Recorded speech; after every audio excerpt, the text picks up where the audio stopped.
جو licence holders ہیں, جو فلاور ملز ہیں, وہ بتائیں کہ کتنی گندم آپ کے پاس ہے. ہم نے انٹیلیجنس انفارمیشن پہ وہ ریڈز کیے ہیں, اور جو قانونی طریقہ ہے ہم ان سے سیز کر کے, اور کابینہ نے یہ فیصلہ کیا ہے کہ 3,500 روپے میں ہم ان سے گندم خریدیں گے. میرا نہیں خیال ہے فوڈ آئٹمس کو, اور یہ حکومت سندھ کا پہلے بھی موقف تھا کہ ایسے ڈی ریگولیٹ کرنا چاہیے. ایک پراپر ویٹ ایکسچینج کا قیام ہم نے کہا تھا, اور اس کے لیے ہم نے کہا تھا کہ مارکیٹ کے اندر کاشتکار کو بھی اپنی محنت کی, اپنی فصل کی صحیح قیمت ملنی چاہیے. آٹے کا بحران بالکل ہوا ہے, اور اس کی میں تھوڑا سا پیچھے چلا جاؤں گا اس سلسلے میں. آپ کو یاد ہوگا جب اس کی پروکیورمنٹ کا ٹائم آیا تھا, یہ پروونشل سبجیکٹ ہے, لیکن ہمیں وفاق نے کہا کہ ہم نے ساتھ مل کے ایک فیصلہ کرنا ہے تاکہ پورے ملک میں ایک ہی قیمت ہو. ہم نے 4,000 روپے کم از کم پر من فی مونٹ پر 100 کلو گرامز ہم نے ریکویسٹ کی تھی, لیکن وفاق نے کہا کہ جی یہ سارے صوبوں میں ہم مانگی ہونی چاہیے, باقی صوبے نہیں مان رہے تھے, خاص طور پہ بڑا صوبہ. تو 3,500 پہ ہم نے صرف اس ہم آنگی کے لیے 3,500 روپے پہ گندم خریدنے کی بات کی. اور آپ کو پتہ ہے ٹارگٹ کوئی بھی پوری نہیں کر سکا اپنے پروکیورمنٹ کے, اس لیے کہ کاشتکاروں کو اپنی پوری قیمت نہیں ملی تھی, اور اس وجہ سے کاشتکاروں نے 3.5 سے اوپر اپنی گندم ان کو جہاں جہاں ملی وہ بیچی. انفارچونیٹلی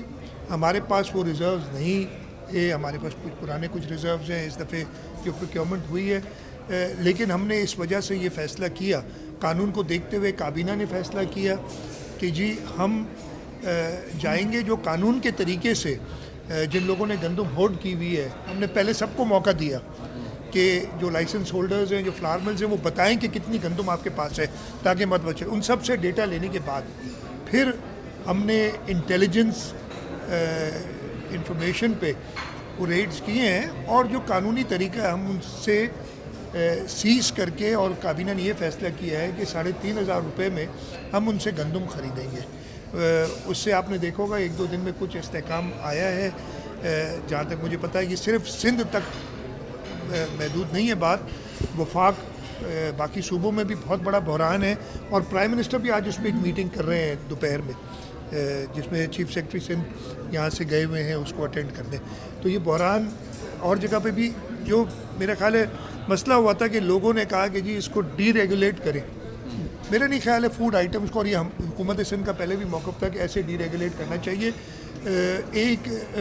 پراپر ویٹ ایکسچینج کا قیام ہم نے کہا تھا, اور اس کے لیے ہم نے کہا تھا کہ مارکیٹ کے اندر کاشتکار کو بھی اپنی محنت کی, اپنی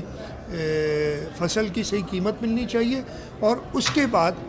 جو مڈل مین ہے اس کو منافع, جو مناسب منافع ہوتا ہے وہ ضرور کماتا ہے, لیکن ایک غیر مناسب منافع جو بھی ہو گیا تو وہ کمانے نہیں دیں گے. حکومت سندھ اس پہ کام کر رہی ہے, اور وفاق کے ساتھ مل کے انشاءاللہ پراپر اس پہ اسٹارٹ کی.